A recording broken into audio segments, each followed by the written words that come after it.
uchawi wa vifungo, kabla ya wewe kurogwa, ni lazima mchawi kwanza akufunge. Na kwa nini anakufunga? Maana yake anapokufunga ili usiweze kujitibia. Ndio maana tunakwenda kuangalia uchawi huu, uchawi wa aina ya vifungo. Lakini ni uchawi ambao inawezekana wewe baada ya kufanyiwa uchawi huu wa vifungo ikapelekea pengine ulikuwa unafanya biashara zako zinakwenda, biashara zikagoma. Pengine ulikuwa una watu unazungumza nao vizuri, wale watu baada ya siku, kila siku wanakwenda wanapungua katika kuwa karibu na wewe. Lakini pia na hata kama ulikuwa na mawasiliano na watu vizuri kabisa, wale watu wanaenda wanakuacha, hatimaye mwisho wa siku unajikuta huko peke yako. Hii ndiyo uchawi wa vifungo. Lakini nataka kukueleza kitu kimoja, ndugu yangu ambaye unanisikiliza, lakini sio kila uchawi kwamba ukawa ni uchawi wa vifungo. Kuna kitu kinachoitwa pigo.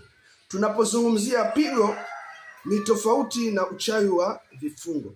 Na leo hii kwa namna jinsi yalivyo wachawi, baada ya kugundua, watu wengi wamegundua huu uchawi unaokwenda kwa anwani ya uchawi wa vifungo. Sasa hivi kuna kitu ambacho kinachoitwa pigo. Pigo ni kitu ambacho ni hatari sana.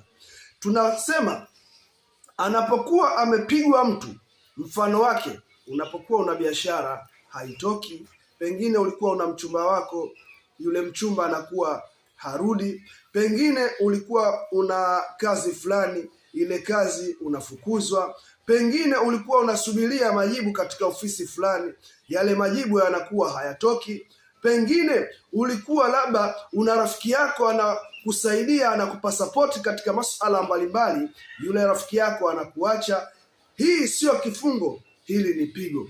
Na tunapozungumzia pigo, maana yake ni mtu anakwenda kusambaratisha masala yako yote, ni mtu anakwenda kukuharibia masala yako yote ambayo yalikuwa yana manufaa katika maisha yako.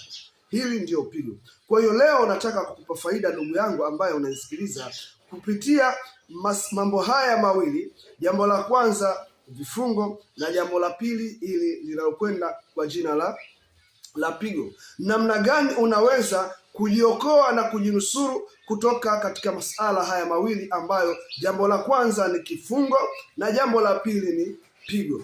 Ndugu yangu ambaye unanisikiliza, ni kuombe jambo moja ambalo ni la umuhimu kwako wewe kuweza kulifanya, na utakapolifanya biaunillahi subhanahu wa ta'ala, basi Allah atakwenda kukulipa. Jambo moja ninalokuomba ndugu yangu ambaye unanitazama, hapo kuna alama nyekundu, alama ya jumlisha.